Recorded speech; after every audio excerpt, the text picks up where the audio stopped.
여기에 한술 더 떠서 윤곽근 변호사는 서너 명씩 조를 짜서 관절을 철옹성처럼 느낄 수 있게 하라며 경호관들에게 구체적인 지시까지 내리고 있는 걸로 확인됐습니다.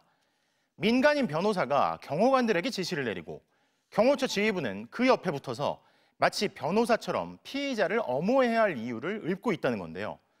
게다가 경호처가 허가도 없이 무단으로 국방부 장관 공관을 점거하고 있다는 사실도 확인됐습니다. 이어서 류현준 기자의 단독 보도입니다. 경호관들 앞에 나선 윤곽근 변호사는 매트리스가 깔린 걸 보니까 울컥한다며 훈시하듯 말문을 열었습니다. 이어 경호처장이나 된 듯 대응 지침을 조목조목 말했습니다.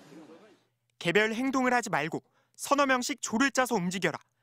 평소 훈련했던 매뉴얼대로 행동하면 된다. 관저가 철옹성이다라고 느낄 수 있게 하면 한 번으로 끝날 거라고 했습니다. 직무가 정지된 피의자 대통령의 변호인이 권한도 없이 국가 공무원인 경호관들을 사실상 사병 취급하며 지시를 내린 겁니다. 윤 대통령의 내란 혐의를 동조하는 발언도 서슴지 않았습니다. 우리는 비상계엄이 왜 선포되었는지 공감하고 있고 대통령이 잘하신 거라고 확신을 갖고 있다며 경호관들에게 우리는 가치 공동체가 되어야 한다고 강요한 것으로 확인됐습니다.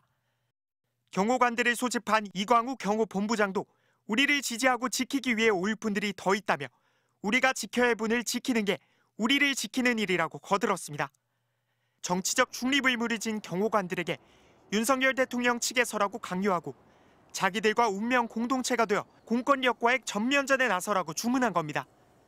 경호처 직원들이 모인 곳은 대통령 관저 옆에 있는 국방부 장관 공관으로 경호처는 국방부와 협의도 없이 대기실로 쓰고 있는 것으로 확인됐습니다.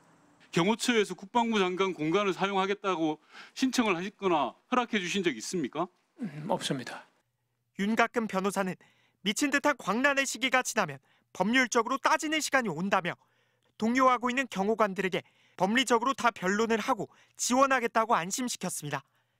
하지만 정작 윤 대통령 법률 자문을 맡고 있는 석동현 변호사는 다음 날 경호처 직원들을 변론해줄 변호사를 찾는다며 보상이 필요한 경우도 있으니 후원할 시민들도 연락 달라고 다급한 모습을 보였습니다. 공직자인 경호관이 직무와 관련해 그것도 피의자를 지키는 대가로 법률 지원을 받는다면 청탁금지법 위반 대상이 될 수 있다는 지적도 나옵니다. MBC 뉴스 류현준입니다.